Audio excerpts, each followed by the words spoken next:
मेघा गुलेरिया के कदम खामोशी में लिपटे हुए थे। खामोशी में लिपटा हुआ था उसके दिल में छुपा हुआ दर्द। खामोश, बिना एक आवाज किए, खामोशी से ही एक फैसला लिए मेघा उस रात अपने ससुराल से निकल गई थी।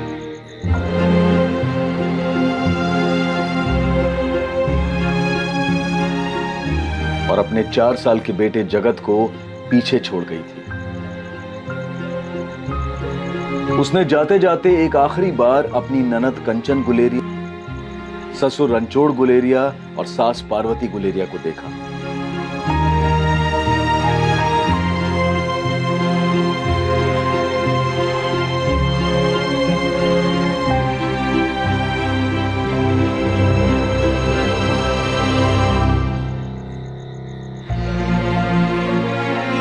और फिर बाहर निकल गई, अपने घर से दूर, अपने अंदर के समेटे हुए दर्द से दूर।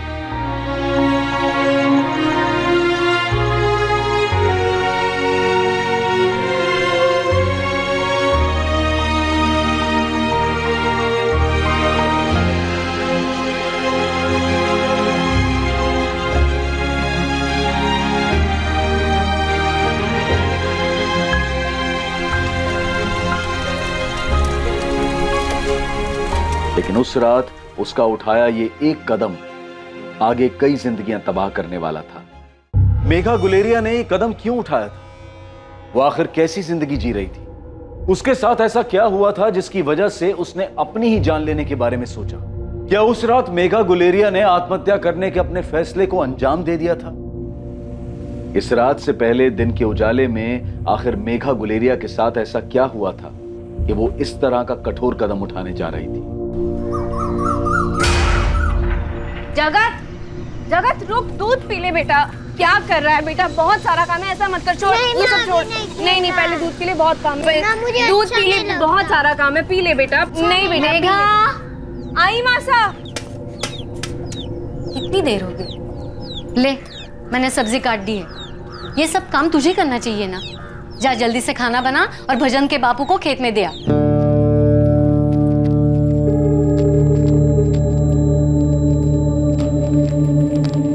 देर हो गई बाबूजी। चल आगे से जल्दी आना। सुन, रुक जरा। अरे कुछ खाकर जा।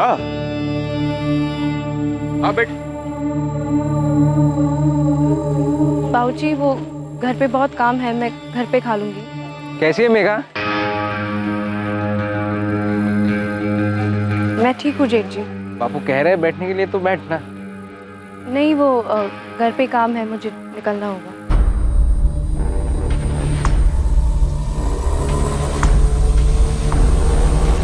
जगत पूछ रहा था बापू दिल्ली कब बुलाएंगे और कितना वक्त लगेगा?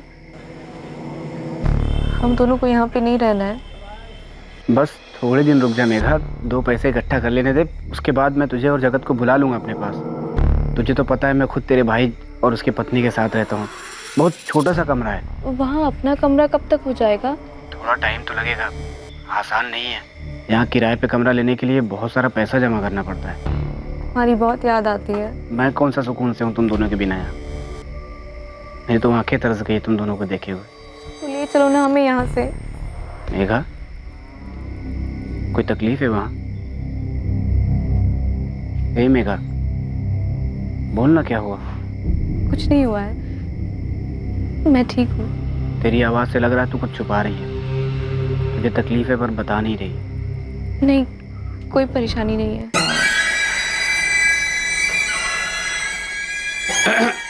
जगत।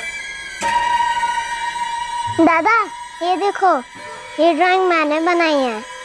कितना सुंदर है ना मेघा?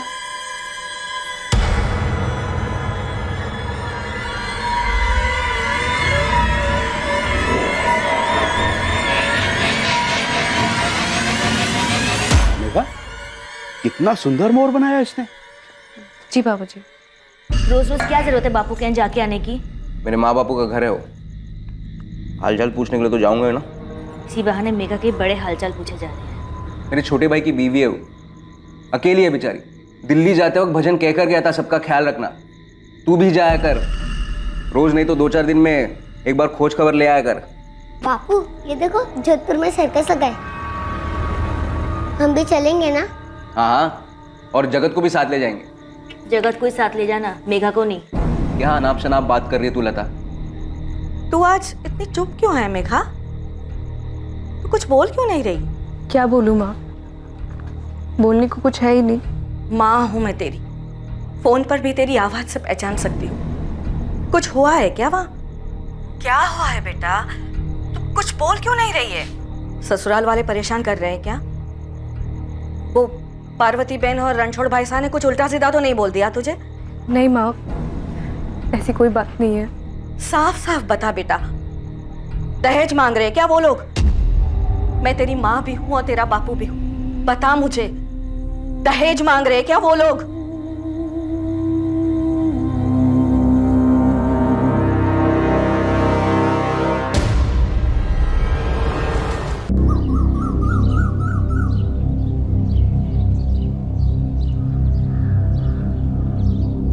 माँ, माँ, माँ, माँ, वाह, माँ कहाँ है? अरे रसोई में होगी, देखना। नहीं मिल रही। जाके दादी से पूछ जा। दादी, माँ कहाँ है? अरे कहाँ होगी? होगी यहीं कहीं। मैंने सब जगह ढूंढा, नहीं मिल रही। बाहर जाके देख जा। मैंने उधर भी देखा, नहीं मिल रही। मैं जब उठा तब कमरे में भी नहीं थी। भाभी, भाभी, भाभी आप यहाँ हो क्या? भाभी,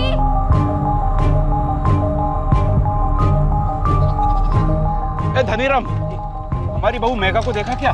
नहीं रणछोड़ भाई साहब, हमने तो नहीं देखा। नहीं बापू, यहाँ तो नहीं आई। बापूजी वहीं कहीं होगी, यहाँ क्यों आएगी? सुबह उठे तो दरवाजा खुला हुआ था, सब जगह देखा, घर में, आंगन में, अगल बगल में, कहीं नहीं मिली। से किसे चली गई? तू मुझे क्या देख रही है? मुझे कैसे पता होगा वो कहाँ गई है? एक काम करते हैं, चल चलकर उसको ढूंढते हैं। बावली हो गई क्या? क्या हुआ रे? दिखी क्या मेघा? वो आपके खेत पर आग लगा ली खुद को। क्या क्या कह रहा है तू? मिट्टी का तेल डालकर पूरी तरह से चल गई वो।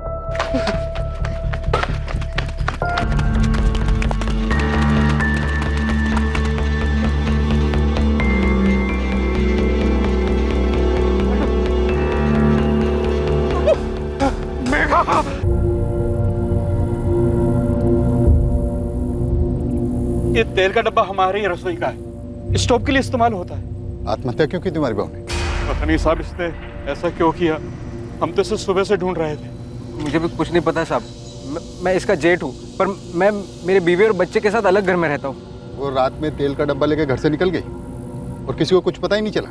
कोई आवाज नहीं हुई क्या?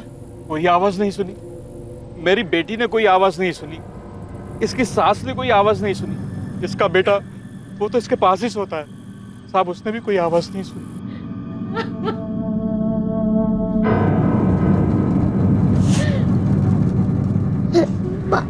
क्या हुआ बुआ?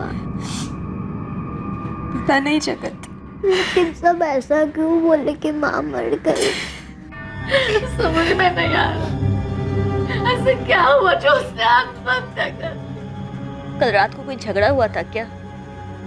नहीं रे लता, ऐसे कुछ भी नहीं हुआ, और झगड़ा होता तो आवाज सुनाई दी थी। सोने से पहले भी कुछ भी नहीं बताया मेघा ने। ये आप क्या बोल रहे हैं भैया? ऐसा कैसे हो सकता है? मेघा आत्महत्या? मुझे भी कुछ समझ नहीं आ रहा भजन। तेरी तो रोज बात होती थी ना उसके साथ, तू फोन करता था उसने तुझे कुछ कहा था? आप क्या पूछ रहे हैं भैया? मुझे कुछ समझ में नहीं आ रहा है। यहाँ किसी को अंदाजा नहीं है भजन, मेघा ने अपने आप को आग क्यों लगाई है? अभी जैसलमेर में उसकी माँ तक बात पहुंचाई है। पुलिस कह रहे लाश को पोस्टमार्टम के लिए लेके जाना पड़ेगा, सबको थाने बुलाया है। भजन तू भी जल्दी बाड़मेर आ जा।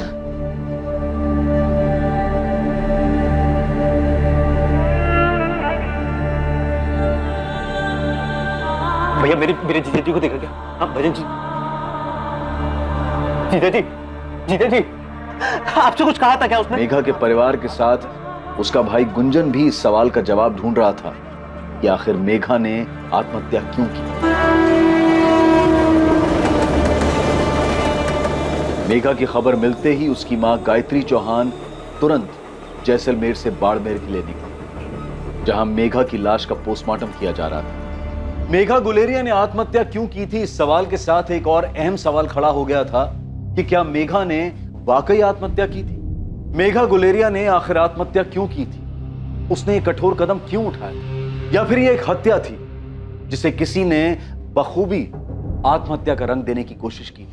मेरी बेटी को मारा गया है, मेघा आत्महत्या नहीं कर सकती। उसके सास ससुर और वो जेठ, उसका भूपेन, उन्होंने उसे मार डाला और अब मिलकर ये सब नाटक रचा रहे हैं। गायत्री जी, हम रिपोर्ट लिख रहे हैं और सबसे सवाल किए जाएंगे। क्या मेघा के ससुराल वाले उसे दहेज के लिए परेशान करते थे? मेरी बच्ची भीतर ही भीतर सारे दुख दर्द दबा कर बैठी थी, कुछ बोलती नहीं थी, पर उसकी खामोशी में महसूस कर पाई और समझ गई थी कि उसे उसके ससुराल वाले परेशान कर रहे थे। दहेज वहेज की कोई बात नहीं है साहब। मेघा से कभी हमने एक ढेला तक नहीं मांगा। से ब्याह करके आई, हमने कभी भी कुछ भी नहीं मांगा। पता नहीं ये दहेज की बात कहां से आई। आप लोगों ने कुछ नहीं किया तो ऐसे ही बिना वजह आपकी बहू घनी रात में अपना बच्चा छोड़कर घर से मिट्टी का तेल लेकर निकल गई, खुद को जला। साहब, हमने उससे कभी कुछ नहीं मांगा, अब उसने ऐसा क्यों किया हमें नहीं पता। अगर दहेज नहीं मांगा तो क्यों जला लिया उसने खुद, या फिर मारा गया उसे? मेघा की माँ ने कंचन माँ और बापू का नाम लिया भजन, बोल रही है ये सब दहेज मांग रहे थे। तुझे सामने आकर बोलना पड़ेगा भजन। तू बता, क्या माँ और बापू मेघा से दहेज मांगेंगे? आप बताइए। अगर कुछ हुआ नहीं तो मेघा ने ऐसा क्यों किया? उसने हमें बिना बताए कदम उठाया भजन। तू बोल, तुझसे कुछ कहा था उसने? मेघा, कोई तकलीफ है वहाँ? तेरी आवाज से लग रहा है तू कुछ छुपा रही है। कोई परेशानी नहीं है, सब ठीक है, बस हमें जल्दी वहां पे बुला लो।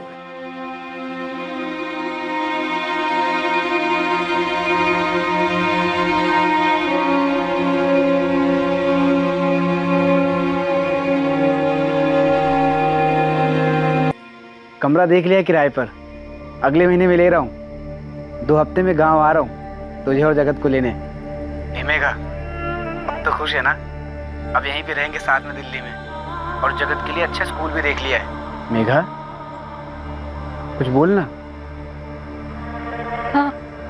मेघा, क्या हुआ? हफ्ते भर से देख रहा हूँ तेरी आवाज कुछ अजीब सी लग रही है मुझे। कुछ हुआ है क्या? कुछ नहीं हुआ है, सब ठीक है।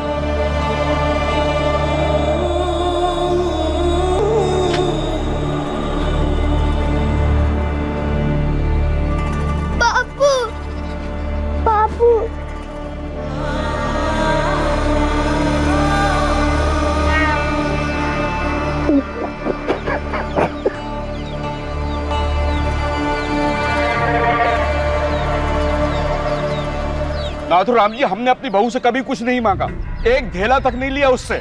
अगर हमने उससे कुछ लिया होता तो आपको पता चलता।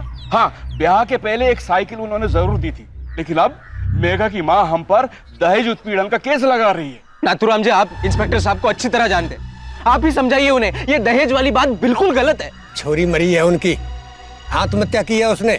अरे तो हमको थोड़ी पता कि उसने अपनी जान क्यों ली। क्यों ली, कैसे ली, इसका जवाब तो आप ही लोग देंगे ना। भजन और उसके बीच में कोई गड़बड़ तो नहीं थी? इसका जवाब तो आप लोगों को देना होगा कि अचानक यूं ही मिट्टी का तेल लेकर के आपकी बहू खेत में यूं ही शौकिया तो अपने आप को आग नहीं लगा लेगी ना। हमारे घर में उसकी किसी से कोई बातचीत नहीं हुई। अगर हुई होती तो हमको पता चलता कि उसके दिमाग में क्या चल रहा है, तो हम लोग उसे कम से कम उसे समझाने की कोशिश तो करते हैं।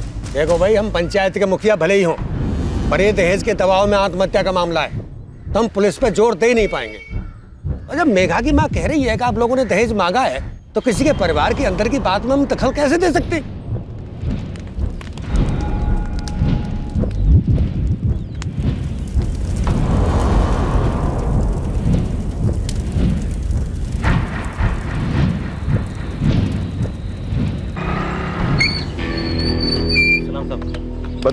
पता चला मेघा ने सुसाइड क्यों किया था? वो बात तो पता नहीं, लेकिन एक बात पक्का है कि इस गुलेरिया खानदान में कुछ तो बातें हैं जो अंदर ही अंदर पक रही। मतलब? मतलब साहब भजन काफी टाइम से शहर से बाहर काम करता था। ऐसे में उसकी जवान बीवी घर पे अकेली रहती थी। शायद उस पे कई लोगों का नजर रहा, गांव वालों की और साथ में शायद घर वालों के भी। भजन के गैर मौजूदगी में मेघा का जेठ भूपेन ही उसको उसकी माँ के गाँव ले जाया करता था। और तो और साहब, भूपेन अपने बेटे राकेश के साथ जगत को भी मेला दिखाने ले जाया करता था। साथ में मेघा भी होती थी। देख सोनू, साफ साफ बता तेरा इशारा किस तरफ है? घर के अंदर ही कुछ चल रहा था? ये भूपेन ने कुछ किया? साहब वही तो बात है, कोई भी साफ साफ कुछ नहीं जानता। यहाँ तक कि भजन को भी इसके बारे में कुछ नहीं पता। मैं तो कहता हूँ साहब, इन सब को उठा के धुलाई कीजिए, सब के सब सच बता देंगे।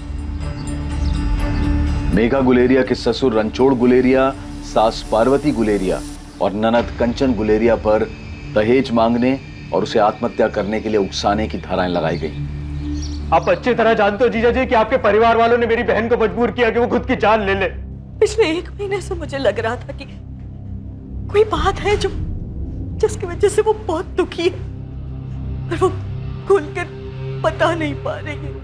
बाप की मर्जी है जीजा जी, आपको अपने परिवार वालों का साथ देना तो आप दो, लेकिन हम चुप नहीं बैठेंगे। हम लोगों ने अपनी मेघा खोई है और उसके गुनाहगारों को हम छोड़ेंगे नहीं। लोगों ने हत्या की है दामाद जी, और आप उन हत्यारों का साथ दे रहे हैं। अपनी पत्नी, मेरी बेटी मेघा के साथ अन्याय कर रहे हैं आप। आत्महत्या क्यों की उसने, ये बताओ भजन। फोन पे चुप्पी साध के बैठी थी, कुछ बता नहीं रही थी। ये सब कविताएं मत सुनाओ। मैं सच कह रहा हूँ साहब, मुझे कुछ नहीं पता।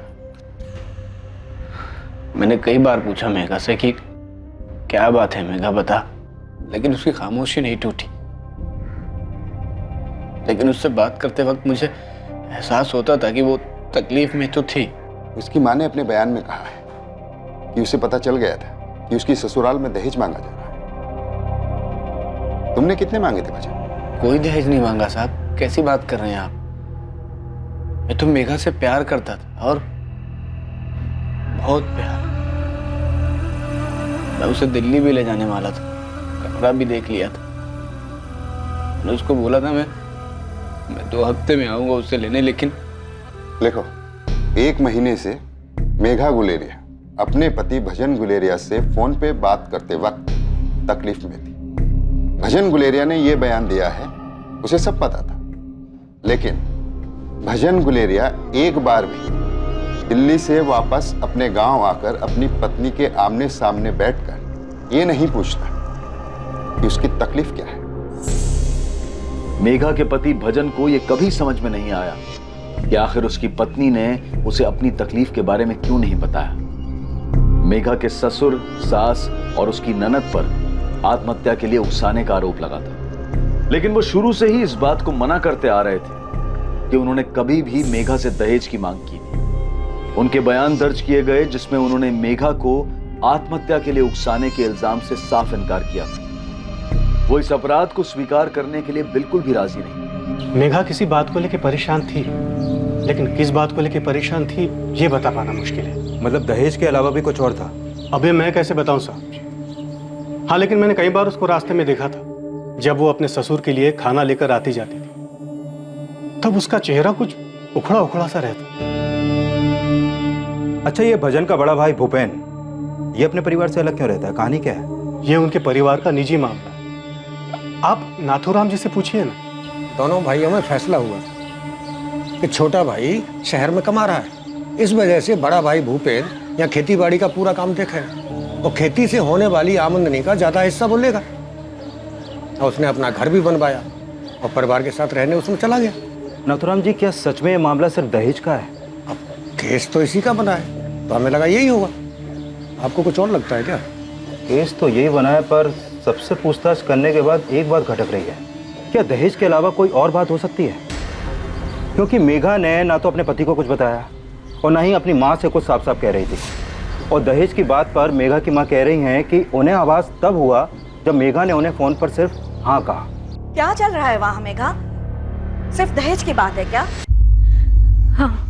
देख बेटा, तू चिंता मत कर, मैं कल ही पार्वती बहन से बात करती हूँ। नहीं माँ, ऐसा मत कर, मैं हाथ जोड़ती हूँ, मेरे ससुराल में कोई बात मत कर। क्यों ना करूँ? हमारी हैसियत वो जानते हैं। हमने साफ साफ बता दिया था कि हमारे पास क्या था, और जो दे सकते थे वो दिया भी था। अब 5 साल बाद ऐसे कैसे वो दहेज की मांग कर सकते? माँ तू रहने दे, बात और बिगड़ जाएगी। क्यों बिगड़ जाएगी? कुछ और बात है क्या? क्या हो रहा है वहाँ? कुछ बताएगी भी? कुछ नहीं है, कोई बात नहीं है, तू रहने दे, सब ठीक है। नाथुराम जी, आपके गांव के एक घर में एक बहू परेशान थी और पूरे गांव को इसकी खबर भी थी, लेकिन वक्त रहते किसी ने भी कोई शिकायत दर्ज नहीं की। मेघा ने की क्या? मेघा की माँ को पता था, उसने की क्या? साहब, हम बहुत दुखी हैं कि गांव में बहू के साथ ऐसा कुछ हुआ। भजन बहुत मेहनती है। ठीक है। अब विक्रम जी जी, आप भूपेन के साथ थोड़ी सख्ती कीजिए ना। क्यों? वो कुछ जानता है? इसीलिए तो कहा है सख्ती कीजिए। अलग रहता है लेकिन है तो एक ही परिवार का। आप सख्ती करेंगे तो शायद कुछ निकल के आ जाए। दहेज की मांग के अलावा क्या कोई और बात भी थी जिसकी वजह से मेघा गुलेरिया परेशान थी? और क्या यह बात कभी सामने आ पाएगी? क्या इस बात का ताल्लुक मेघा के जेठ भूपेंद्र गुलेरिया से था? माँ, भजन भैया ने भी हमारा साथ नहीं दिया। मेघा ने जैसे अपनी माँ को बताया, वैसे ही जगत को भी कुछ बता के गई है क्या? मुझे नहीं मालूम, मैंने जगत से बार बार पूछा पर वो कुछ कह नहीं रहा था।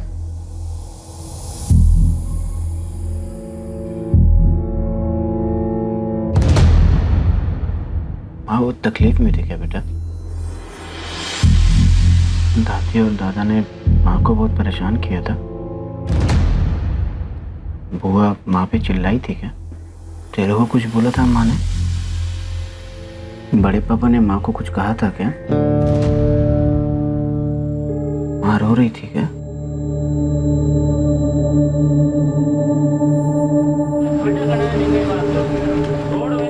कई बार जब मेघा को अपने मैके जाना होता था, मैं खुद उसे यहाँ बाड़मेर से जैसलमेर छोड़ कर आता था।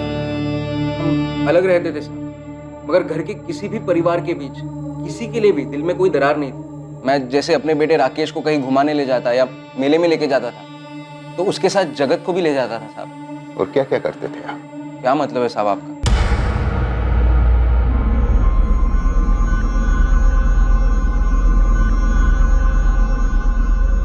जो भी पूछना है साफ साफ पूछिए साहब। एक तो आप लोगों ने मेरी माँ, बापू और बहन कंचन को अपनी हिरासत में रखा है दहेज के आरोप में। आप ही सोचिए साहब, अगर उन्होंने मेघा से दहेज मांगा होता तो मेघा इतनी बार अपने मैके जाती थी, कभी उसने अपनी माँ से क्यों नहीं कहा? फोन पर इतना बात करती थी। खास उसके लिए भजन ने घर पे फोन का कनेक्शन लगाया था। फोन पर किसी को बता दी, मगर नहीं बताया। मैं नहीं जानता साहब आपको ये सब किसने बताया। अच्छी भली खुश थी मेघा हमारे घर में, सब उसका ख्याल रखते थे, जगत से भी सब लाड करते थे साहब। इतना ही प्यार था तो सुसाइड क्यों किया उसने? मैं नहीं जानता साहब, और ये भी नहीं जानता कि उसने आत्महत्या क्यों की। होगी उसकी कोई तकलीफ जो किसी को बताना नहीं चाहती, मगर अब हम क्या करें साहब? मेरा पूरा परिवार जेल में सड़ रहा है, बेल नहीं हो पा रही है। अगर शादी के 7 साल में लड़की के साथ दहेज के लिए कुछ होता है तो आरोपी लंबे वक्त के लिए अंदर जाते हैं। मेघा की शादी को अभी 7 साल पूरे नहीं हुए। भूल जाओ, तुम्हारे माँ, बापू, बहन बाहर आएंगे। मेघा ने पता नहीं क्या कह दिया उसे फोन पर, ऐसा केस बना दिया कि किसी को बेल नहीं मिल पा रही। ऊपर से तू ये बयान देकर आया कि मेघा तकलीफ में थी। मेघा तकलीफ में थी भैया। मेरे जब भी उससे बात होती थी तो मुझे एहसास होता था। मगर अब जब वो नहीं रही तो तुझे अपने परिवार के खिलाफ बोलने की क्या जरूरत थी? तो झूठ बोलता क्या? और सच बोलने से जो माँ, बापू और कंचन तकलीफ में आ गए उसका क्या? देख भजन, अब जब मेघा मर चुके हैं तो तुझे अपना मुंह बंद रखना चाहिए था। ये सच और झूठ एक तरफ है, मगर जब परिवार की बात आती है ना तो सिर्फ परिवार मायने रखता है और कुछ नहीं। और मेघा, वो हमारा परिवार नहीं थी क्या? बेवकूफों जैसी बात मत कर। तू तो पहले दिन से उस मेघा के प्यार में अंधा और बावला हो गया था, मगर अब वो मर चुकी है। अभी आंखें खोल। देख, मैं कुछ नहीं जानता, तू पुलिस में जो भी बयान दे के आया वो रहने दे, मगर अब तू अदालत में ऐसा कुछ नहीं बोलेगा कि मेघा ने तुझसे कहा था कि वो तकलीफ में थी। तेरी बीवी अब मर चुकी है, मगर माँ, बापू और कंचन अभी भी है। अगर उन्हें कुछ भी हुआ ना तो उसका जिम्मेदार तू होगा।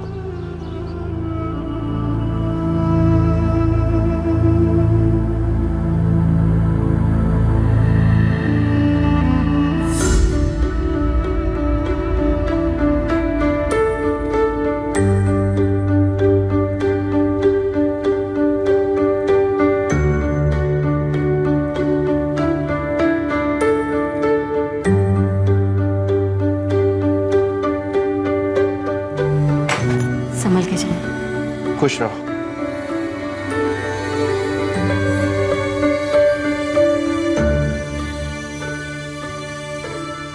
सुनो सुनो,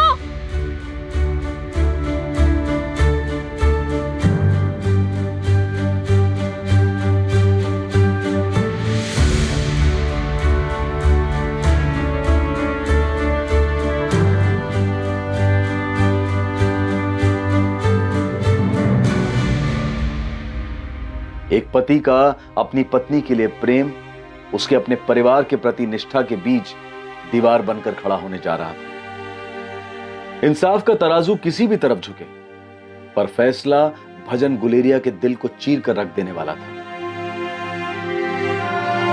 योर ऑनर, यहां पर हर कोई एक ही बात बोल रहा है। मेघा परेशान थी, तकलीफ में थी। मेघा गुलेरिया से गुलेरिया परिवार वाले दहेज की मांग कर रहे थे और दहेज के लिए उसे टॉर्चर कर रहे थे, जिसकी वजह से उसने आत्महत्या की।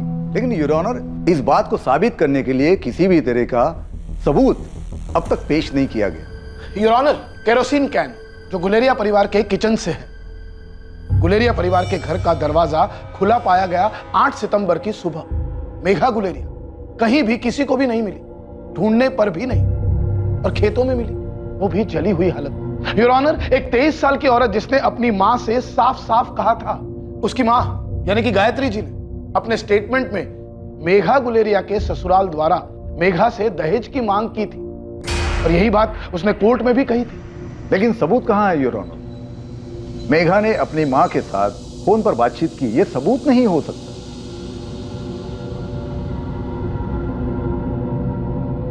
पर उसने सुसाइड किया है, ये बात तो सामने है पुरोहित। क्या इस सुसाइड की कोई और वजह थी? वजह हो सकती है, कोई मतभेद हो सकता है, कोई दबाव हो सकता है, किसी किस्म का संघर्ष हो सकता है, या फिर यह भी हो सकता है कि उसकी मानसिक स्थिति ठीक ना हो। कुछ भी हो सकता है योर ऑनर, क्योंकि आत्महत्या का कारण स्पष्ट नहीं है। योर ऑनर, मृतक महिला को ऐसी किसी भी प्रकार की कोई भी बीमारी की शिकायत नहीं थी। डिफेंस लॉयर अपने बचाव में गैर जरूरी बातें कर रहे हैं, जबकि हकीकत तो यह है कि मेघा गुलेरिया तकलीफ में थी, और इस बात का जिक्र सिर्फ उसने अपनी मां से नहीं, फोन पर बात करते हुए कई बार अपने पति से भी किया था। आपने अपने स्टेटमेंट में बताया है कि मेघा गुलेरिया के साथ तकरीबन 7 से 10 मरतबा आपकी फोन पर बात हुई थी, और इस दौरान आपने महसूस किया था कि वो किसी परेशानी में है। अगर आपने ये महसूस किया था कि मेघा किसी परेशानी में थी, तो अदालत को बताइए जरा, वो परेशानी, वो तकलीफ क्या थी? मेरे ख्याल से गवाह को बात करने दी जाए तो अच्छा हो। ये बात सच है कि मैं अपनी पत्नी मेघा से कई बार फोन पे बात किया करता था, और उससे बात करते वक्त मुझे कई बार लगा कि वो तकलीफ में थी। आपने ये बात इसलिए बताई क्योंकि आपको ऐसा लगा था, या मेघा ने आपको बताया था? मैंने उससे कई बार पूछा, लेकिन उसने कभी नहीं कहा कि माँ, बापू या कंचन ने दहेज की कोई बात की उससे। तो क्या आप कोर्ट को ये बता सकते हैं कि मेघा किस तरह की तकलीफ में थी, या फिर कोई और वजह थी? अरे भाई, आप तो यहीं थे ना गांव में? मेरे शहर जाने के बाद ऐसा क्या हुआ कि मेघा ने... जो हुआ उसे भूल जा, अब कुछ नहीं हो सकता। बेहतर यही है कि तू अपने आप को संभाल। जगत की जिम्मेदारी है तेरे पे। अरे भाई, मेघा ने आत्महत्या कर ली, और पुलिस वाले मेरे घर वालों को जिम्मेदार ठहरा रहे।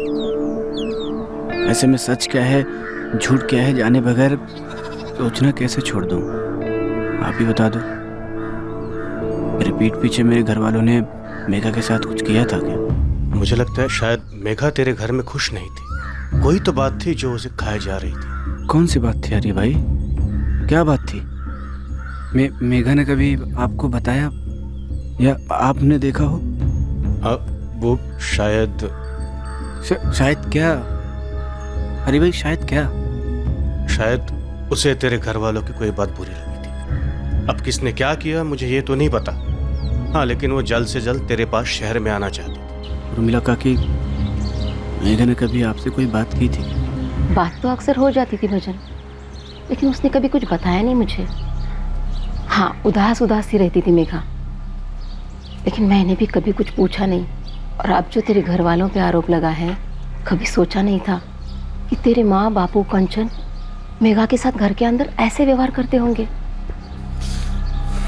मुझे भी समझ में नहीं आ रहा है, मेघा ऐसा कुछ करने से पहले एक बार मुझसे बात क्यों नहीं की? लेकिन अब जो दहेज की बात सामने आई है, शायद शायद शायद क्या काकी? भजन, तू अपने घर वालों के साथ खड़ा रह। देख, मेघा तो चली गई, अब वो वापस नहीं आएगी। मैं नहीं जानता कि मेघा ने आत्महत्या क्यों की। योर ऑनर, भजन और गायत्री की गवाही में पिछले महीने भर में मेघा के साथ फोन पर जो बातचीत हुई, उसमें एक ही बात बोली जा रही कि मेघा परेशान थी। लेकिन पोस्टमार्टम रिपोर्ट इस तरफ साफ इशारा कर रही है कि यह आत्महत्या है, क्योंकि बॉडी पर किसी भी तरह के घाव, अन्य कोई भी निशान नहीं पाए गए। योर ऑनर, सबसे पहली बात, पीड़ित की लाश बहुत ही बुरी तरह से जली हुई हालत में पाई गई है। अगर यह हत्या है ऐसा साबित करने के लिए कोई सबूत ही नहीं है। इसीलिए तो कहा कि अगर यह हत्या है तो लाश इतनी बुरी तरह से जली हुई हालत में मिली है कि किसी भी प्रकार की कोई चोट या कोई निशान इसका पता लग पाना बहुत ही मुश्किल था।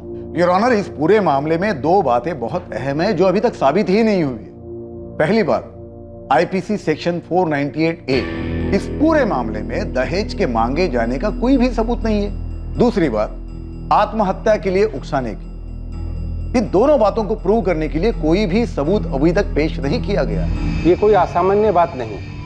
बहुत से दहेज के मामलों में सामाजिक दबाव में आकर औरतें चुप रह जाती हैं और केसेस रिपोर्ट नहीं किए जाते हैं। योर ऑनर, उस चुप रहने वाली महिला की जिंदगी में एक मजबूत माँ, एक देखभाल करने वाला पति भी था, लेकिन इन दोनों को भी उसने कुछ नहीं बताया था। ये नहीं बताया था कि उसकी सास, ससुर और ननंद दहेज के लिए उसे टॉर्चर कर रहे। इसके पति ने अदालत में बताया कि वो अपनी पत्नी से कितना प्यार करता था, लेकिन उसके बावजूद उस पत्नी ने अपने पति को कुछ भी नहीं बताया था। योर ऑनर, अगर दहेज के लिए टॉर्चर नहीं किया गया है तो फिर उसने आत्महत्या क्यों की? यही तो सवाल है योर ऑनर। बिना किसी को अपनी तकलीफ बताए उसने अपनी जान ले ली, लेकिन इसका यह मतलब तो नहीं होता ना कि उसके ससुराल वालों ने दहेज के लिए उसे टॉर्चर किया और उसे आत्महत्या करने पर मजबूर कर दिया। योर ऑनर, दहेज के मामलों में चुप्पी असामान्य नहीं है, लेकिन और एक बात है जो असामान्य नहीं है। ऐसी कई सारी बीमारियां हैं जिसके बारे में कोई किसी को कुछ भी बताना नहीं चाहता। इसमें कोई शक नहीं है कि उसने आत्महत्या ही की है, लेकिन उसके उठाए गए इस कठोर कदम का असल कारण का पता ना होने की वजह से इसे दहेज का केस समझ लेना यह उचित नहीं होगा योर ऑनर। मेघा गुलेरिया की आत्महत्या की सुनवाई पूरे 2 साल तक अदालत में चली और उस दौरान गुलेरिया परिवार टूटते हुए दिखा। शायद इस केस का सच आत्महत्या करने से पहले मेघा की साधी गई चुप्पी के साथ ही जा चुका था। मेघा की मौत ने कई सारी जिंदगियां तबाह कर दी थी और अब आगे उसके केस का फैसला और तबाही मचाने वाला था। मेघा की मौत ने कई सारी जिंदगियां तबाह कर दी थी और अब आगे उसके केस का फैसला और तबाही मचाने वाला था। एक 23 साल की महिला का अपने ससुराल में आत्महत्या कर लेना बेहद दुखद है। उससे भी दुखद बात यह है कि वो एक मां भी थी। उसे न जाने किस परिस्थिति ने यह कदम उठाने पर मजबूर किया, लेकिन इस बात के कोई पुख्ता सबूत नहीं है जो वास्तव में सुनिश्चित कर सके कि मेघा गुलेरिया ने दहेज की मांग के कारण ही आत्महत्या की। अदालत मेघा गुलेरिया की मौत में तीनों आरोपी रणछोड़ गुलेरिया, पार्वती गुलेरिया और कंचन गुलेरिया को सबूतों के अभाव के आधार पर बरी करती।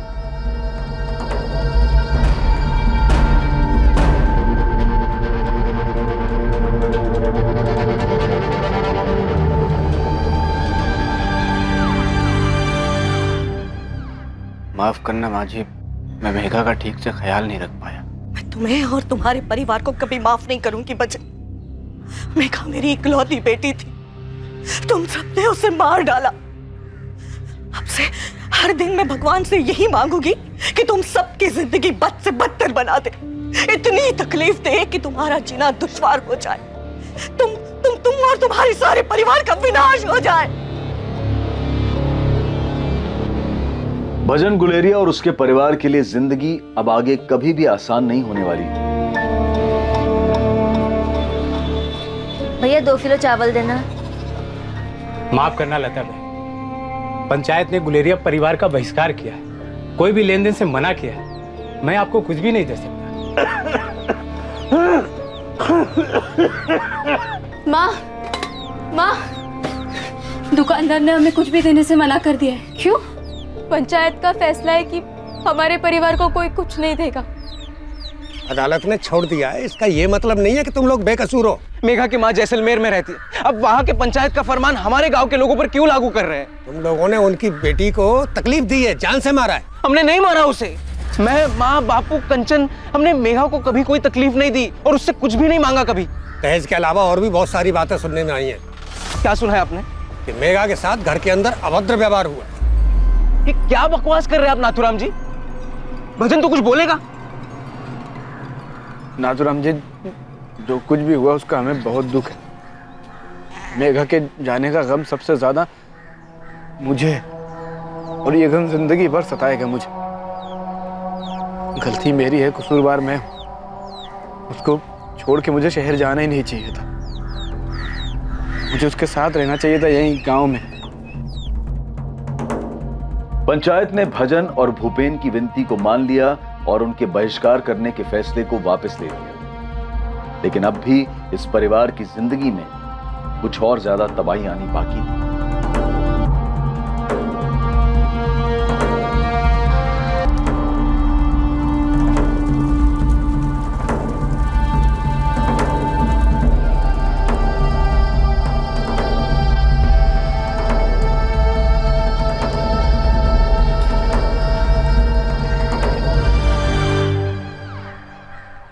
प्रदीप के घर वालों ने कंचन से रिश्ता तोड़ दिया है भजन।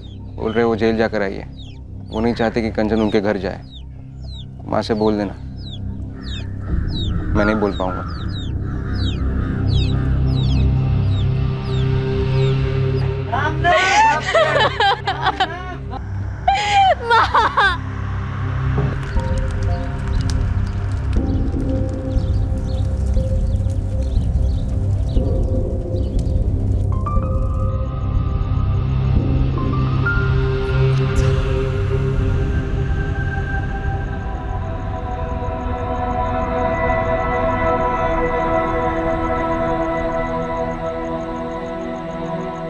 बहुत याद आती है बापू। मुझे भी याद आती है। माँ ने ऐसा क्यों किया बापू? मैं रात को उसको पकड़ के सोया था।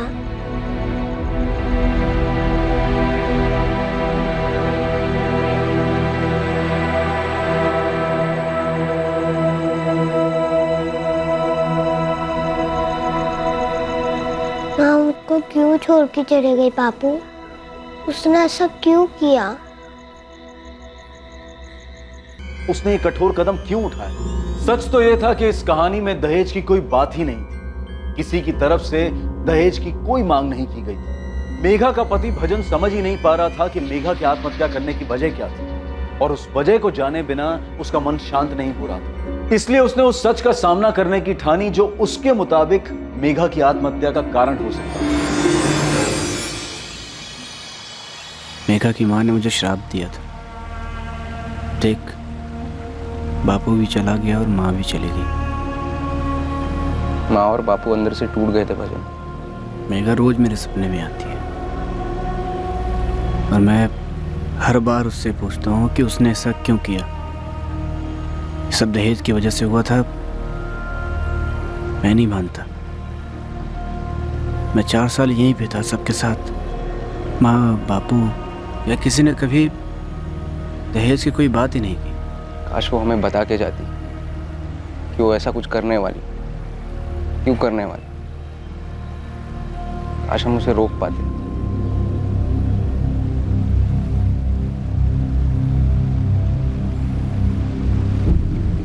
एक बात पूछूं भैया?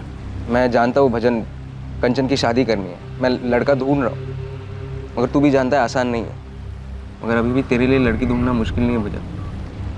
तेरे ऊपर कोई आरोप नहीं। तू दूसरी शादी कर ले। जगत बड़ा हो रहा है, उसे भी माँ की जरूरत है। मैं मेघा को कभी भूल नहीं पाऊंगा भूपेन। और हाँ, मैं आपसे भी कुछ पूछना चाहता हूँ। पूरा गांव मुझसे पूछना चाहता है। सब बातें भी करते हैं, बस कभी कोई मुंह पे नहीं कहता। लता ने भी कई बार आड़े टेढ़े तरीके से पूछने की कोशिश की। नहीं पूछना चाहता है ना तू कि क्या मैंने या बापू ने कभी भी मेघा के साथ कुछ गलत किया? खामोश थी। मैंने कई बार कोशिश किया लेकिन उसकी खामोशी नहीं टूटी। मुझे कुछ बताने से ज्यादा खुद को आग लगाना आसान लगा।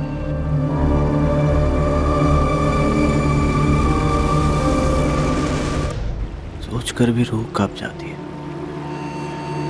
कितना दर्दनाक रहा होगा। मैंने या बापू ने मेघा के साथ कुछ गलत नहीं किया। हम जानते थे कि वो दुखी थी। कई बार उससे उसका हाल पूछने की भी कोशिश की थी हमने।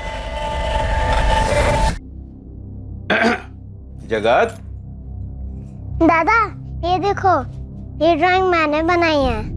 कितना सुंदर है ना मेघा? मेघा बेटा इधर देख रहा हूं आजकल तू कुछ उदास से रहती है। नहीं बाबूजी, ऐसी कोई बात नहीं है। बेटे माँ के घर जाना चाहती तो जा हो आ, कुछ दिन वही रह लेना। नहीं बाबूजी, मैं ठीक हूँ। नहीं बेटा ठीक तो नहीं है। जब भी तू खाना देने आती है मुरझाई सी रहती है। कहीं कंचन ने तो कुछ नहीं कहा या पार्वती ने कुछ कह दिया? नहीं बाबूजी। बापू ने मुझसे कहा था पता कर।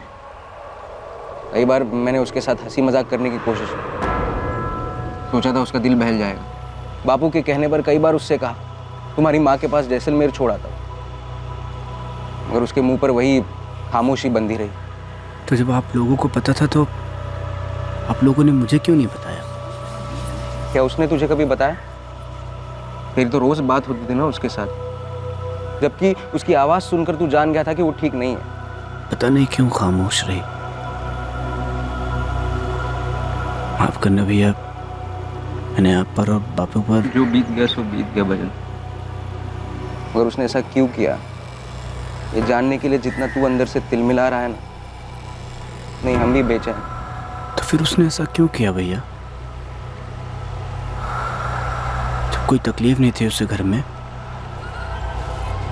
तो बिना कुछ बताए किसी को ऐसे रात में अचानक। मेघा ने ऐसा कदम क्यों उठाया, ये बात सिर्फ और सिर्फ एक ही आदमी जानता था। पर क्या वो आदमी सामने आकर कभी सच बोलता?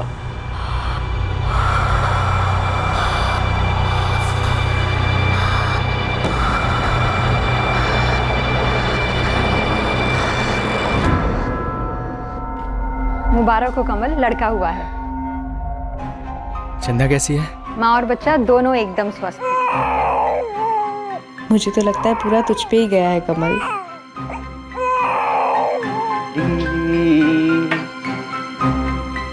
आगे पल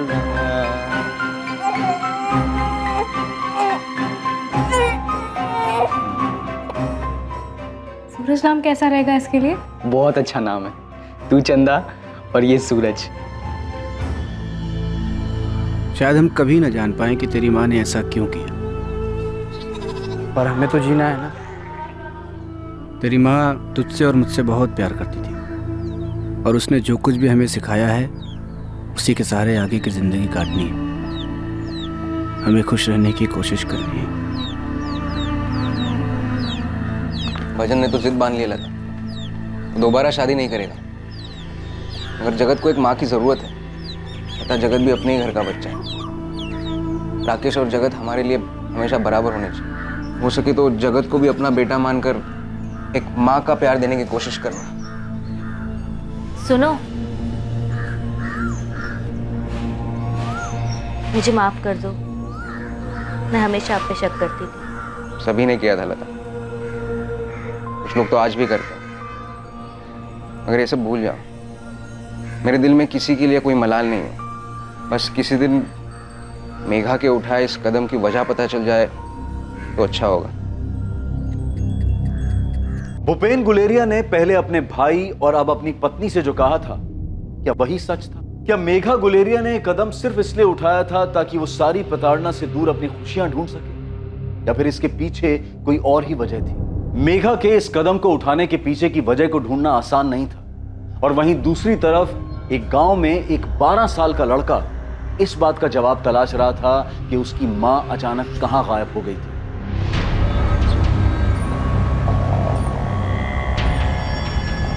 बारह साल के रतन दागा को जीवन व्यापन करने के लिए चाय की दुकान पर काम करना पड़ रहा था, पर हर दिन बिना भूले जब भी उसे काम से और स्कूल से फुर्सत मिलती, वो कविपुर गांव के आसपास जाकर लोगों से पूछता कि क्या किसी ने उसकी मां को देखा था। वो हाईवे के किनारे इसी आस में घंटों इंतजार करता रहता था कि जिस रास्ते से उसकी मां अचानक चली गई थी, उसी रास्ते से एक दिन वो लौट आई। बेटा रतन, कविपुर का कोई भी घर तेरा अपना घर है। तो सबको अपना परिवार समझ। तू ना अपने खाने की चिंता कर और ना अपने पढ़ाई की।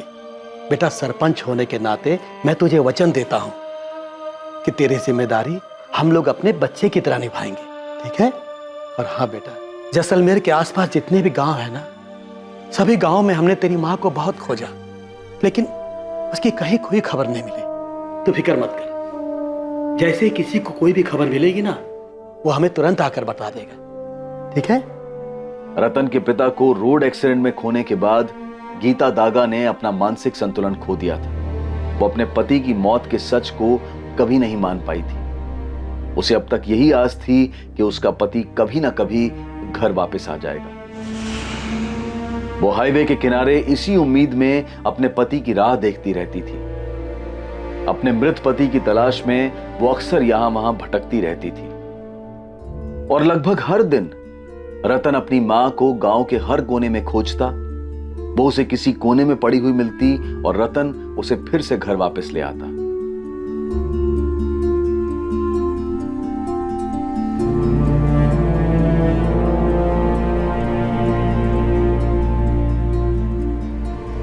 लेकिन साल 2003 में एक दिन रतन ने पूरा गांव छान मारा, पर उसे उसकी मां कहीं नहीं मिली। पर उसने ये उम्मीद कभी नहीं छोड़ी थी कि कभी ना कभी उसकी मां को घर का रास्ता याद आ जाएगा, या फिर एक दिन वो खुद अपनी मां को ढूंढ लेगा और उसे घर वापस ले आएगा। लेकिन रतन अपनी मां का पता नहीं लगा पाया। कहीं ना कहीं रतन दागा की तकलीफ और भजन गुलेरिया और उसके बेटे जगत गुलेरिया की तकलीफ के तार जुड़े हुए थे, और साथ ही जुड़ी थी मेघा गुलेरिया की कहानी कि आखिर उसने क्या और क्यों किया था। और यह कहानी तब शुरू हुई थी जब भजन गुलेरिया अपनी पत्नी मेघा को जानता भी नहीं था। कमल धीरे, कमल क्या कर रहा है? कमल धीरे चल। कमल रोक, साइकिल रोक।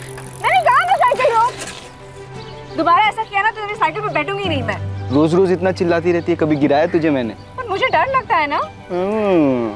अच्छा सुन, घर पे कल बोल देना स्कूल से पिकनिक के लिए फोर्ट ले जा रहे हैं, फिर घूमने चलेंगे। 3 बार पहले भी यही बहाना बना चुकी हूँ। फिर से कहूंगी तो माँ पूछेंगी कि तुम्हारे स्कूल वालों को फोर्ट के अलावा और कोई जगह नहीं मिलती क्या? अच्छा, बालोतरा चलते हैं, फिर सुबह स्कूल से छुट्टी मारेंगे, बस से जाएंगे, दिन भर घूमेंगे और शाम को वापस। तू एक काम कर, तू अपनी माँ को बोल मेरे घर पे आ और मेरा हाथ मांग ले, फिर बहाना बनाने की जरूरत ही नहीं पड़ेगी। मान जाएगी माँ? अगर नहीं मानी तो तू भागेगी मेरे साथ? कमल, मैं अपनी माँ को दुखी नहीं देख सकती। तू पहले बात तो कर, उनको मेरे घर भेज तो सही, फिर देखेंगे ना, बात होगी। फिर अगर माँ ने मना किया तो तब का तब देख लेंगे। ठीक है माँ। हाँ, ये लड़का है, भजन नाम। मेघा देख जरा, रिश्ता है तेरे लिए। देखने में तो थोड़ा अच्छा लगे। माँ, परिवार भी बहुत अच्छा है, बरमेर में जमीन है इनकी। लड़का 22 साल का है। हमारे चरण भाई साहब ने रिश्ता बताया है। मैंने मेघा का फोटो भिजवा दिया उनके हाथ। माँ, लड़के का फोटो देखते ही मैंने चरण भाई साहब को बोल दिया कि लड़का हमें बहुत पसंद है। अब अगर वो मेघा को देखना चाहते हैं तो अगले इतवार को घर आ जाए। मेघा देख जरा, लड़का कैसा लगा? अच्छा है ना? सबसे पूछ लिया मैंने, किसी को नहीं पता कमल कहाँ गया है। उसकी माँ से पूछा क्या? अरे उनसे भी पूछा, लेकिन उनको भी नहीं पता वो कहाँ गया है। देवा बता ना, वो किसी काम वाम के लिए गया है? कोई फोन नंबर दिया है क्या तुझे? नहीं रे, होता तो बताता नहीं क्या।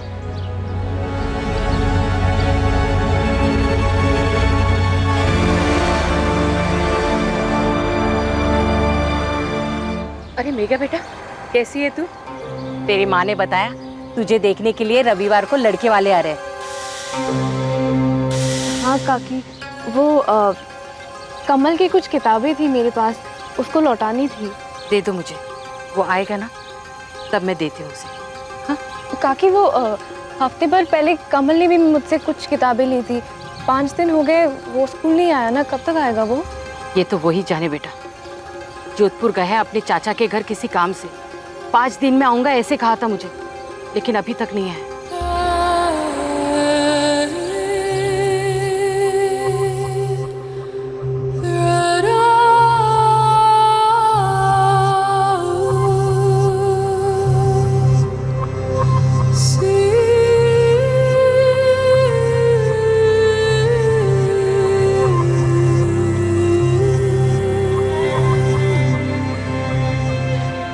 मेघा को पहली नजर देखते ही भजन गुलेरिया को उससे प्यार हो गया, लेकिन मेघा किसी से नहीं कह सकती थी कि वो किसी और से प्यार करती है। भजन गुलेरिया के साथ शादी तय हो जाने के बाद भी मेघा ने कमल का बड़ी बेसब्री से इंतजार किया, पर कमल का कोई अता पता नहीं था।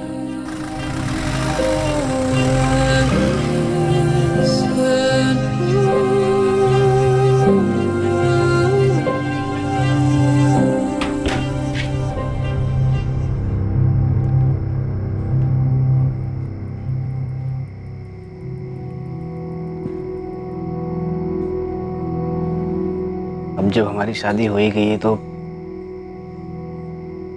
तुमको एक सच बताता हूँ।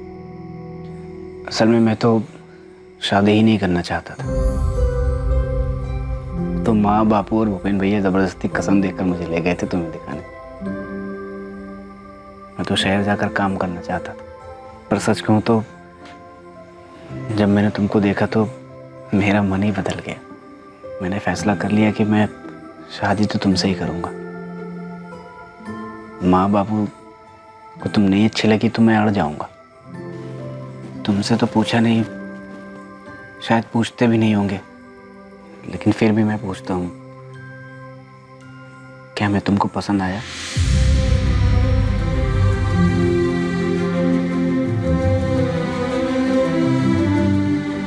मेघा, भजन इतना खा नहीं पाएगा जितना तुम उसकी थाली में डाल रही हो।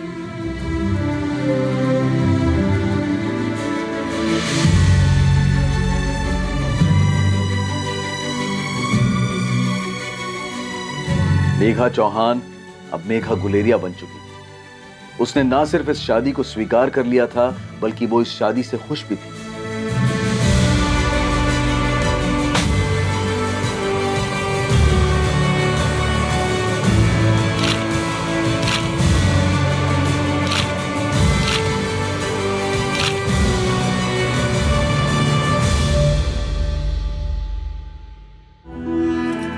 मत जाओ ना, मैं यहाँ कैसे रहूंगी?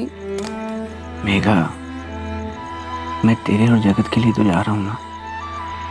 वहाँ पे अच्छा काम करूँगा, 4 पैसे कमाऊंगा। यहाँ पे जितना है हम उसमें खुश है, मत जाओ ना। दिल्ली बड़ा शहर है, करने को बहुत सारा काम है, और काम दिलाने में तेरा भाई गुंजन भी तो मदद कर रहा है ना। भजन, मुझे बहुत डर लग रहा है। मेघा, इसमें डरने वाली कौन सी बात है? तू अकेले थोड़ी है घर में, सभी तो हैं। माँ है, बापू है, कंचन है, लता भाभी है, और भूपेन भैया भी तो हैं। देख, मैं दिल्ली में यहाँ से कई गुना पैसा कमाऊंगा, और फिर तुझे और जगत को बेहतर जिंदगी दे पाऊंगा।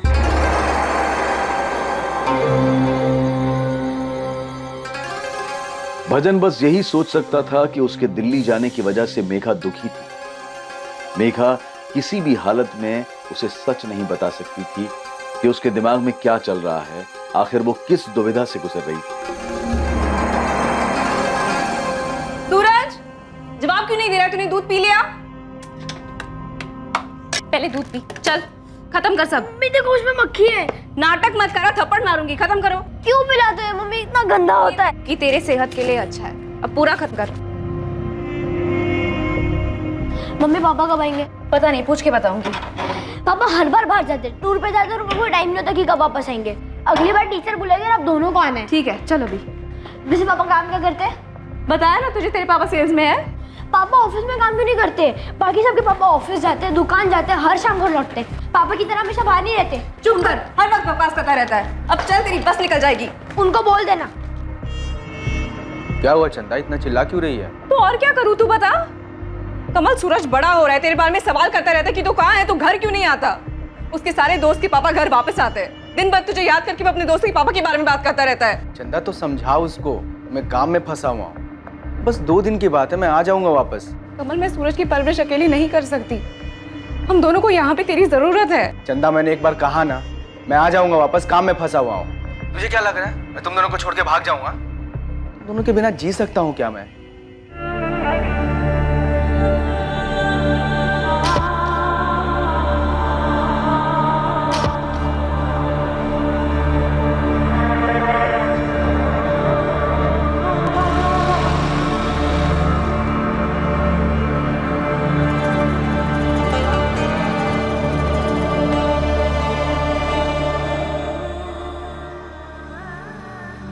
लड़के के घर वालों से बात हो गई है।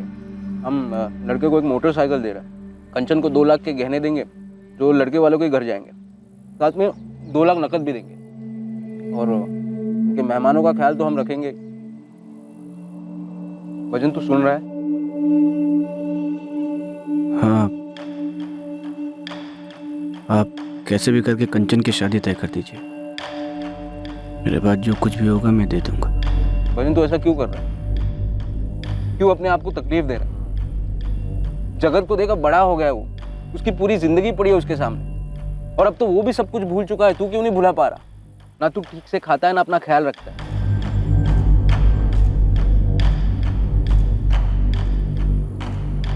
मैं काम करने जा रहा हूँ।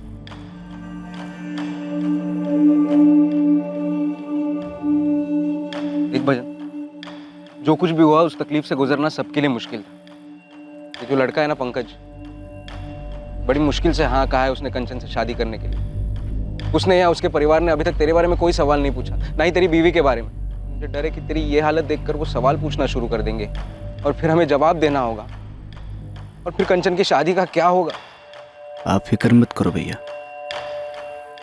मैं उन लोगों के सामने आऊंगा ही नहीं। अब बस कैसे भी करके कंचन की शादी पक्की कर दो। बाकी जगत को आप और भाभी अपने बच्चे की तरह पाल ही रहे हो। मगर भजन, जगत तेरा लड़का है, उसे तेरी जरूरत है जिंदगी में आगे रास्ता दिखाने के लिए। सब कुछ भूलकर एक बाप का फर्ज अदा कर, क्योंकि पिछले 13 साल से तू जिस सवाल का जवाब ढूंढ रहा है वो तुझे कभी मिलने नहीं वाला। मेघा ने अपनी जान क्यों ली है हमें कभी पता नहीं चलेगा। सच तो ये है कि मेघा अब नहीं रही, और अगर किसी दिन इसकी वजह तुझे पता भी चल जाए तो उससे क्या होगा? क्या तेरे मन को शांति मिलेगी?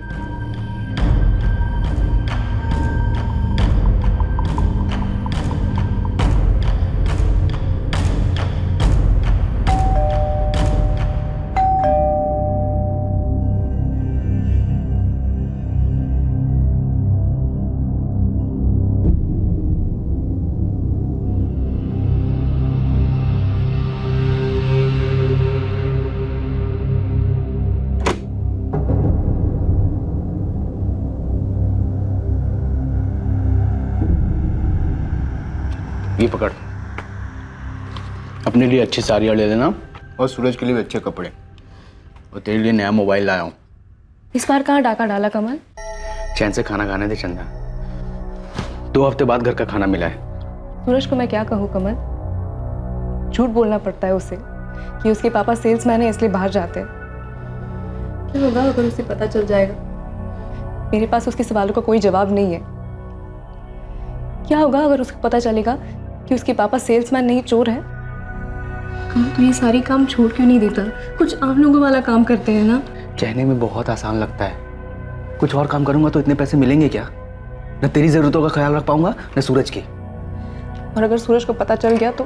कैसे पता चल जाएगा? हाँ, इतने सालों से कर रहा हूँ, पुलिस को आज तक पता नहीं चला है। हाथों में सफाई है मेरे, एक रिकॉर्ड नहीं है मेरा पुलिस के पास। खामखा ही डर रही है। डर लगता है मुझे कमल, बहुत बार ये सपने में आता है। जब भी ये दरवाजे की बेल बजती है ना, ऐसा लगता है कि मैं दरवाजा खोलूंगी और पुलिस आएगी सामने और तुझे पकड़ के ले जाएगी। और सूरज बार बार ये सवाल पूछेगा कि हमने ये सब क्यों छिपाया उससे। कमल, एक बार सोच के देख ले, कुछ अच्छे से चल रहा है, सूरज की पढ़ाई बहुत अच्छे से चल रही है, लेकिन अगर ऐसा हो गया तो, अगर तू पकड़ा गया तो क्या कहेंगे उसे लोग? चोर का बेटा। 13 साल हो गए, आज तक पता लगा है किसी को कि तू चंदा नहीं मेघा है? 13 साल हो गए, किसी को पता लगा है तू मरी नहीं जिंदा है? इतनी बड़ी बड़ी बातें पता नहीं लगी, इतनी छोटी सी बात पता लग जाएगी। बहुत संभल के काम करता हूं मैं, बहुत होशियारी से, हमेशा से ही। पहले भी तूने बोला था हम पकड़े जाएंगे, हुआ है क्या ऐसा कुछ? हाँ,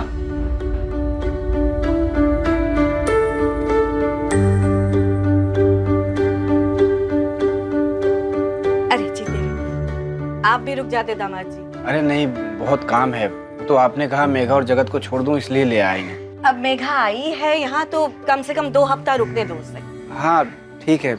अच्छा मैं चलता हूँ, बस का टाइम हो रहा है। बस ठीक है।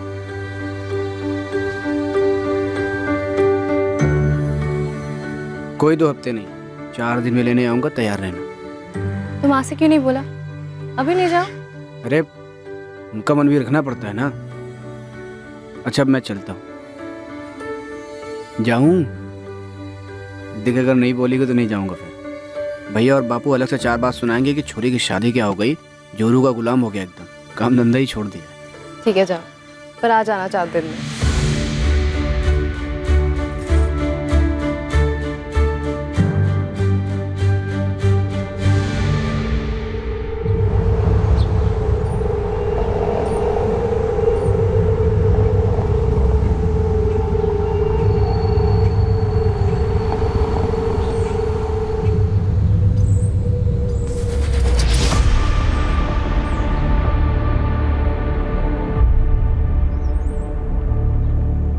कैसी है तू?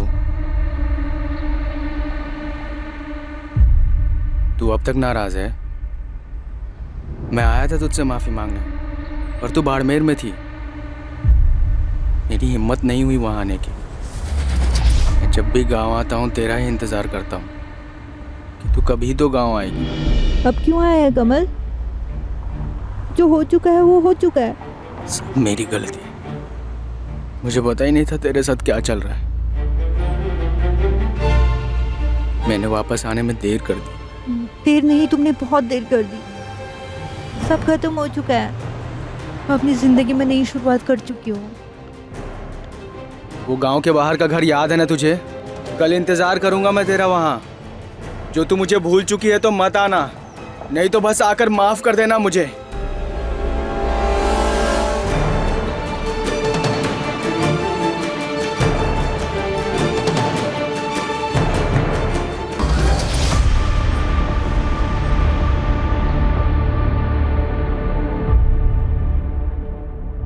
यकीन था मुझे तू आएगी। नहीं कमल, मैं किसी और की पत्नी हूँ, माँ हूँ मैं एक बच्चे की। मेघा मुझे पता होता तेरे साथ क्या चल रहा है तो मैं उस समय ही तुझे भगा के ले जाता। पर अब इस सब का क्या फायदा कमल? क्या अब तू मुझसे प्यार नहीं करती? पर अब मैं बहुत खुश हूँ अपनी जिंदगी में कमल। पति है मेरा जो मुझसे बहुत प्यार करता है। तुझे भुला पाना बहुत मुश्किल था मेरे लिए, पर मैं आगे बढ़ चुकी हूँ कमल। पर मैं अब भी वहीं खड़ा हूँ, कभी भूल ही नहीं पाया तुझे। जब मैं तुझसे मिलने आया ना तब तेरी शादी हो गई थी। पर अब इस सब का क्या फायदा कमल? मेरा एक अलग परिवार है। जहाँ मैं तुझे माफ कर देती हूँ कि तू नहीं आ पाया, मान लिया कि तू फंस गया कहीं पे, पर अब मैं खुश हूँ कमल और पुराना कुछ भी याद नहीं करना चाहती। मैं बस यहाँ पे इसलिए आई थी क्योंकि शादी के बाद तुझसे बात नहीं हो पाई, पर अब दोबारा नहीं आऊंगी और तुझसे कभी नहीं मिलूंगी। बस इतना बता दे, तू मेरा प्यार भूल चुकी है या अब भी प्यार करती है मुझसे?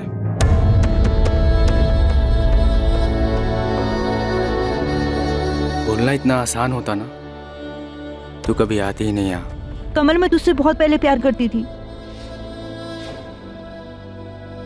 पर हाँ मैं भुला नहीं सकती। तू वो पहला इंसान है जिससे मैंने प्यार किया था। वो पहला इंसान जिसे तूने किस किया था, जिसके साथ तू रहना चाहती थी, जिसके साथ अपनी पूरी जिंदगी बिताना चाहती थी। किस्मत हमारे साथ नहीं थी, जब तुझे मेरी जरूरत थी मैं था ही नहीं। पर क्या उस गलती की वजह से हम दोनों एक दूसरे को हमेशा कोसते रहेंगे, एक दूसरे से अलग हो जाएंगे? क्या उस गलती की सजा मुझे जिंदगी भर मिलनी चाहिए? मैं नहीं बदला हूँ मेघा, मैं वही कमल हूँ जो तुझसे बहुत प्यार करता है। मुझे पता है तू वही मेघा है जो मुझे बेहद प्यार करती थी।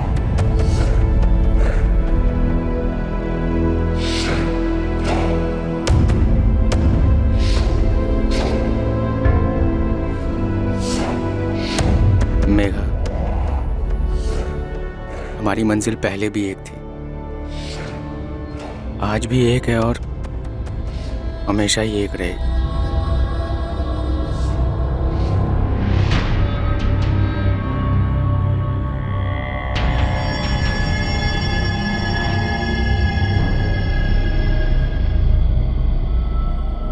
कमल, मैं अपने पति को धोखा दे रही हूँ। अगर तुझे ऐसा लग रहा है तू मेरे साथ नहीं रहना चाहती, तो सबसे बड़ा धोखा तू खुद को दे रही है। कमल, वो मुझसे बहुत प्यार करता है। तू मुझसे प्यार करती है। मैं अपना खुद का सामना नहीं कर पा रही हूँ कमल। तुझे वापस आना ही नहीं चाहिए था। मुझे ना तुझे उस वक्त छोड़ के जाना ही नहीं चाहिए था। हम एक नहीं हो सकते कमल। ऐसा लग रहा है जैसे कि मैं पाप कर रही हूँ। कमल, मैं बार बार तुझसे मिलने नहीं आ सकती। भजन मुझ पे शक नहीं करता, पर मैं उसका भरोसा नहीं तोड़ सकती। तू मेरे साथ चलेगी हमेशा के लिए, अपने पति को छोड़कर, सबको छोड़कर? नहीं कमल, बिल्कुल नहीं। नहीं चल सकती मैं। भजन को बहुत तकलीफ होगी। और जगत का क्या होगा? यही छोड़ दे जगत को, वो उसका बेटा है, वो संभाल लेगा उसको। नहीं, कुछ भी नहीं बिगड़ेगा मेघा। 5 साल हुए हमें एक दूसरे को देखे हुए, बात तक नहीं की थी, और अब देख सिर्फ 2 महीने हुए हमें मिले हुए, सब कुछ पहले जैसा हो गया है। हमारी किस्मत में मिलना ही लिखा है, नहीं तो हम ऐसे मिलते ही नहीं। नहीं कमल, हमारे पास एक मौका था साथ में होने का, लेकिन तू तब नहीं था। भी है मेघा, मैं गलती दोबारा नहीं कर सकता। पर ऐसा कैसे होगा कमल? होगा मेघा, मैंने सब कुछ सोच रखा है। अगर तू मर जाए, अपने पति के लिए, अपने बच्चे के लिए, अपनी माँ के लिए, पूरी दुनिया के लिए। ये तू क्या कह रहा है? मेरे पास एक प्लान है। वो देवा याद है तुझे? मेरा एक और दोस्त है सुधीर, मेरे साथ ही काम करता है। मैंने उनसे बात की है, हमें किसी और को मारकर सबको ये दिखाना होगा कि वो मेघा की लाश है। लेकिन अगर किसी को मारा तो पता चल जाएगा कि खून हुआ है, और फिर पुलिस जांच करने आ जाएगी। और जांच करके पुलिस आज नहीं तो कल तुझ तक पहुंच ही जाएगी। यार मुझे मेघा चाहिए। अब वो ऐसे अपने पति को छोड़कर तो आने से रही, उसे बेइज्जती का बहुत डर है। हाँ, अगर ये साबित हो जाए कि वो मर चुकी है तो मैं उसको मना लूंगा। तो फिर कुछ सोचते हैं। इसके लिए हमें उसकी जैसी एक औरत को ढूंढना पड़ेगा। ये मर गई है, ये यकीन दिलाने के लिए हमें किसी को तो मारना ही पड़ेगा, तभी सबको यकीन होगा। सही कह रहे। हफ्ते भर सोचने के बाद ये तरकीब दिमाग में आई है, और देवा को तो एक औरत भी मिल गई है। इसको देखकर ऐसा लगेगा जैसे तू मरी है।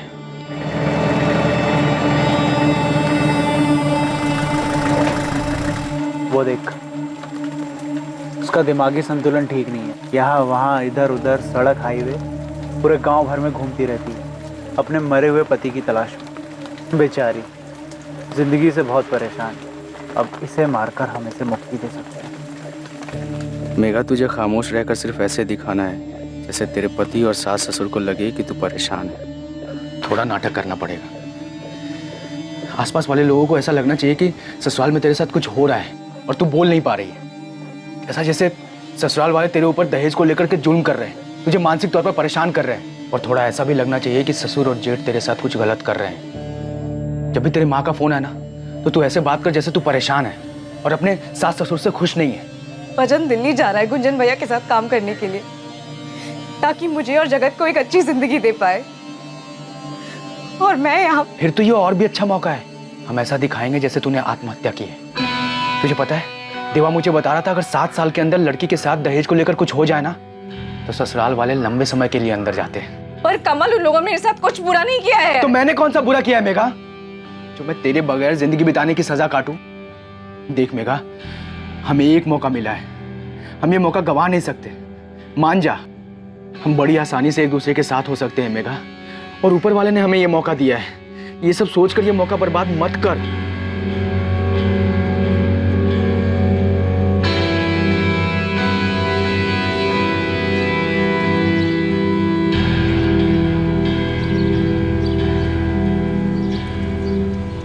सुनो, सुनो।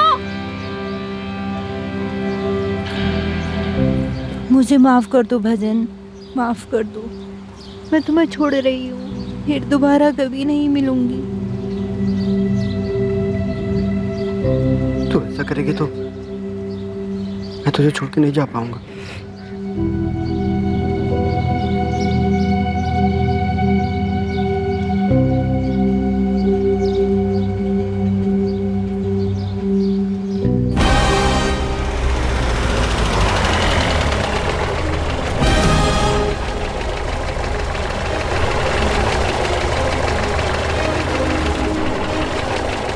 मेरे पति को देखा क्या तूने? हाँ मैंने देखा ना। कहाँ देखा है? अरे उधर है, चल चल अच्छा, चल मुझे ले चल चलेगा? बताता हूँ। हाँ, आजा। जल्दी चल चल।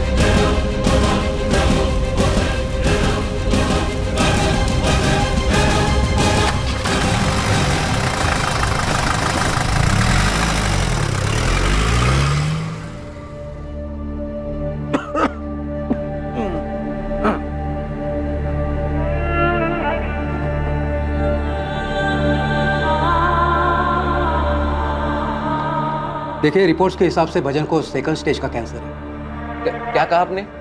Second stage cancer? क्या मतलब है इसका? सेकंड स्टेज कैंसर मतलब आप लोग बस इतना समझिए कि भजन की हालत ठीक नहीं है, उसे तुरंत सिविल हॉस्पिटल ले जाइए। मैं एक नोट लिख के देता हूँ, वो आप डॉक्टर को दे देना। पापा ठीक तो हो जाएंगे ना डॉक्टर? देखिए, उन्हें इलाज की तुरंत ज़रूरत है। पहले ही काफ़ी देर हो चुकी है, आगे जाकर देर मत कीजिए। 15 सालों से भजन अंदर ही अंदर मर रहा था, या ये कहें कि वो खुद को मार रहा था। इस सवाल के जवाब में कि मेघा ने अपनी जान क्यों ली। 15 वर्षों के लंबे इंतजार के बाद भी रतन दागा को कोई अंदाजा नहीं था कि उसकी मां गीता दागा कहां चली गई थी और उसके साथ क्या हुआ था। क्या भजन गुलेरिया और उसके बेटे जगत गुलेरिया को कभी मेघा की सच्चाई के बारे में पता चल पाएगा? क्या रतन दागा को कभी उसकी मां के लापता होने की हकीकत का पता चल पाएगा? किस्मत के कारण यह अपराध एक लंबे समय तक सामने नहीं आ पाया था, लेकिन इसका खामियाजा कई जिंदगियों को चुकाना पड़ा था।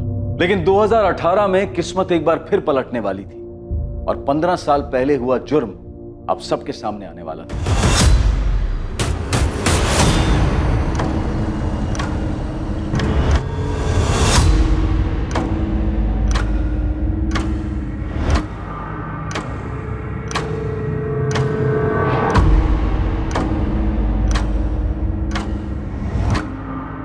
ध्यान से देखिए जितेंद्र, तीनों में से किसी को जानते हैं? इन तीनों में से कभी कोई आपकी दुकान पर आया हो? नहीं सर, इनमें से कोई भी कभी भी मेरी दुकान पे मैंने पहले नहीं देखा। गनीमत समझिए सर कि मेरी दुकान में एक छिपा हुआ सीसीटीवी कैमरा था जिस पे इन चोरों की नजर नहीं पड़ी। क्या हुआ?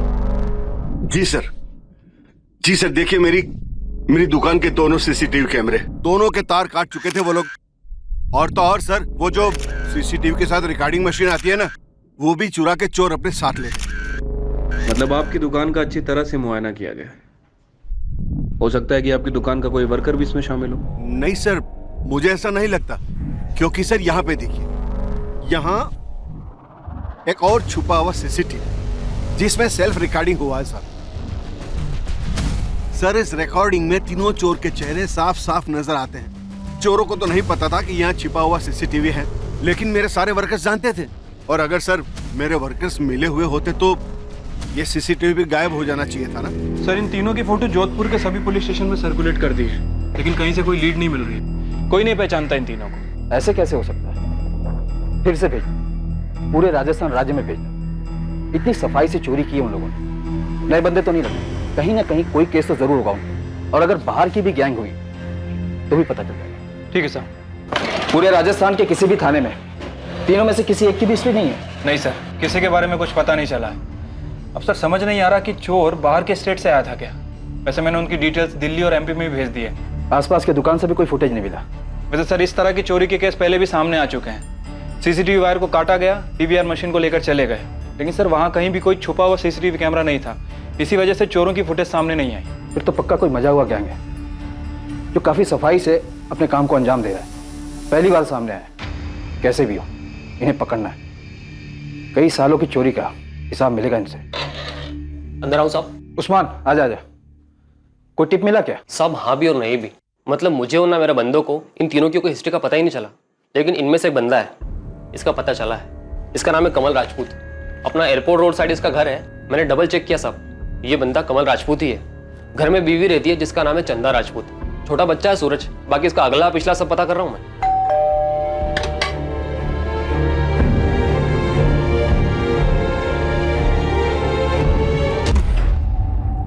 चंदा राजपूत। डर लगता है कमल, बार बार सपने में आता है। जब भी ये दरवाजे की बेल बजती है ना, ऐसा लगता है कि मैं दरवाजा खोलूंगी और पुलिस आएगी सामने और तुझे पकड़ के ले जाएगी। चंदा राजपूत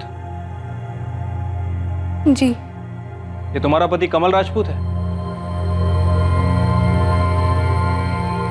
वो बाहर है सर। कहाँ बाहर गया है? और ये फोटो में जो दो लोग हैं वो कौन है तुम्हारे पति के साथ? मुझे नहीं पता। नहीं पता? तुम्हारे पति ने इस बार ज्वेलरी शॉप में डाका डाला है। इसके पहले और कहाँ कहाँ डाका डाला उसने?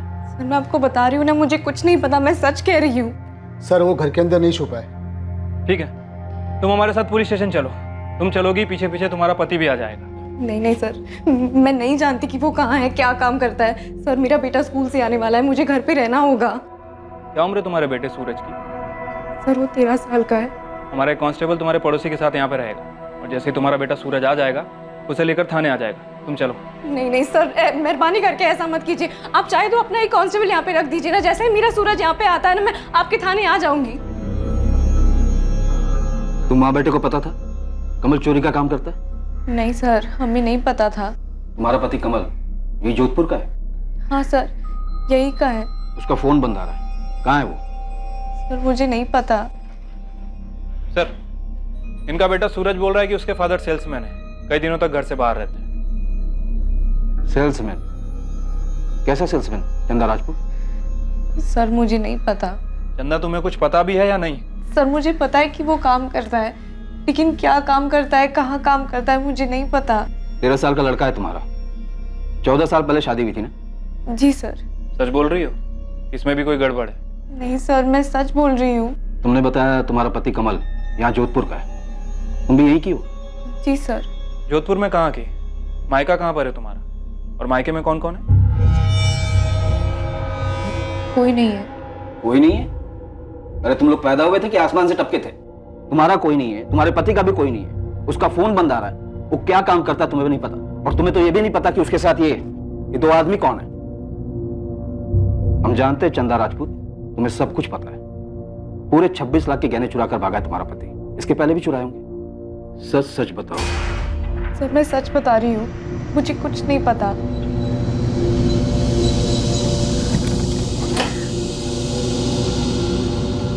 सलाम साहब, ये चंदा झूठ बोल रही साहब। इसका पति कमल राजपूत जैसलमेर के रूपनगर गांव से है, और वहीं पर उसकी मां मनीषा राजपूत भी है।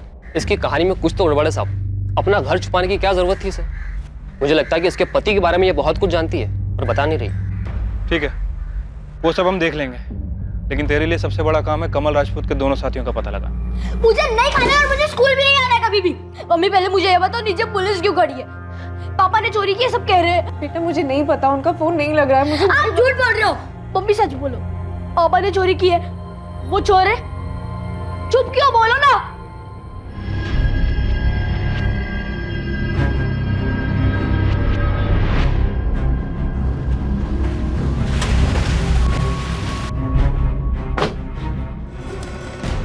ये आपका बेटा कमल है? हाँ, ये मेरा बेटा कमल है। इस वक्त कहाँ पर है ये? पता नहीं साहब। ये देखिए, ये दोनों आपके बेटे के साथी हैं। बता सकती हैं कौन है ये दोनों? ये दोनों तो उसके दोस्त लग रहे हैं। देवा और सुधीर नाम है इन दोनों का। लेकिन आप लोग मेरे बेटे को क्यों ढूंढ रहे हैं? चोरी की आपके बेटे ने। 26 लाख रुपए के गहने लेकर गायब हुआ है, और इसके पहले भी कई बार की होगी। देखिए, मुझे कुछ भी नहीं पता। कितने साल हुए मैंने अपने बेटे को देखा तक नहीं। क्या चल क्या रहा है तुम्हारी फैमिली के बीच में? उधर तुम्हारी बहू चंदा कह रही है कि कमल का कोई परिवार ही नहीं है। तुम लोग आपस में बात नहीं करते हो क्या? देखिए, मैं किसी चंदा को नहीं जानती और मुझे ये भी नहीं पता कि कमल ने शादी कर ली है। तब तो आप अपने पोते सूरज को भी नहीं जानती होंगी। कमल को देख के 15 साल हो गए। 15 साल पहले वो गया, आज तक नहीं लौटा। वो ना कोई चिट्ठी भेजी और ना ही कोई फोन किया उसने। मुझे ये तक नहीं पता कि उसने किसी चंदा नाम की लड़की के साथ शादी किया और उसका एक बच्चा भी है। चंदा के सामने बिठा के जब सवाल जवाब करूंगा ना तो पता चल जाएगा क्या जानती है और क्या नहीं। अरे तुम्हारा बेटा कमल कहाँ पे? ये है चंदा? क्यों, इसका और भी कोई नाम है? हाँ साहब, ये हमारी गांव की मेघा है, गायत्री की बेटी। लेकिन ये तो 15 साल पहले मर चुकी है। मेघा 15 साल पहले मर चुकी है? हाँ साहब, ये मेघा चौहान है। शादी के बाद ये मेघा गुलेरिया बन गई थी। 15 साल पहले उसने आत्महत्या कर ली। ससुराल वाले दहेज मांग रहे थे उससे, इसलिए मिट्टी का तेल छिड़ककर उसने खुद को जला दिया। ये मेरी बेटे की पत्नी कैसे हो सकती है? आप लोग पक्का इस मेघा से मिले हो? ये आपकी बेटी मेघा है?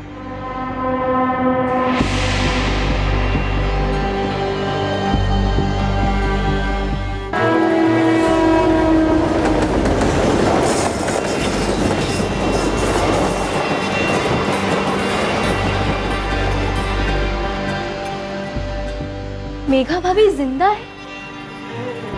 पर ऐसे कैसे हो सकता है? पुलिस ने तो यही बताया। उसने अपना नाम भी बदल दिया था, चंदा बन गई है वो। पर कोई मरा हुआ जिंदा कैसे हो सकता है भैया?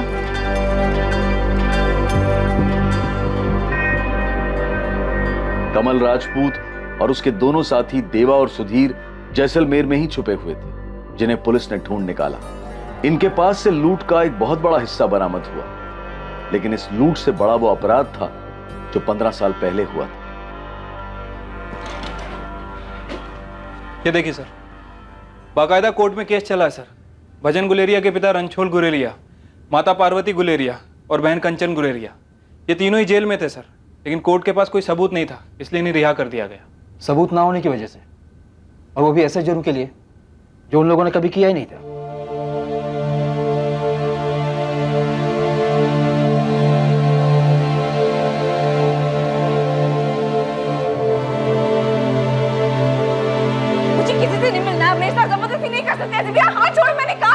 चंदा, मेरी बात सुन। देखो, तुम्हारे पति को कैंसर है। पिछले 15 सालों से वो सिर्फ यही जानने के लिए तड़प रहा है कि तुमने आत्महत्या क्यों की। उसके माँ बाप मर चुके हैं, तुम्हारी माँ भी आई है, एक बार चल के मिल लो। देखिए, मैं अपना जुर्म मान चुकी हूँ। कमल के साथ मिलकर मैंने जो भी किया सब बता चुकी हूँ। अब मुझे उन लोगों में से किसी से नहीं मिलना है। तुम्हें अंदाजा भी है कि कितनी जिंदगियां खराब कर दी हैं तुमने? हाँ, इतने सालों से खामोश बैठी रही, और आज जब मिलने का टाइम आया तो बोल रही किसी से नहीं मिलना, किसी का सामना नहीं करना है। मैंने कहा ना, मुझे किसी से नहीं मिलना है, किसी को नहीं देखना है मुझे।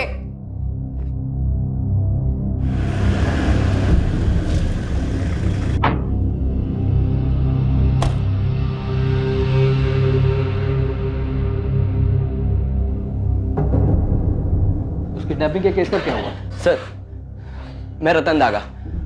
आपने फोन किया था, आप मेरी माँ के बारे में कुछ बोल रहे थे, क्या पता चले आपको? हाँ रतन, बैठो। जी सर।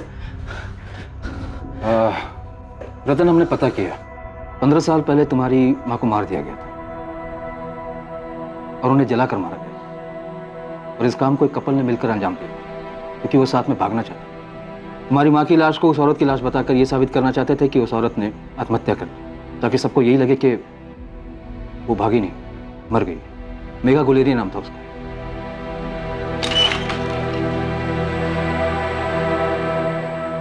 देखिए, वो आप लोगों में से किसी से नहीं मिलना चाहती।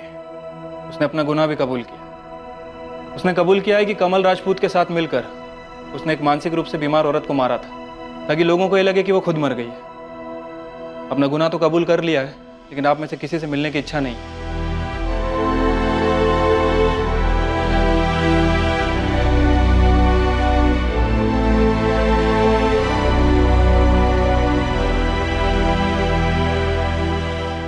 मैं आपसे हाथ जोड़कर माफी मांगती हूँ दामाद जी, मुझे माफ कर दे।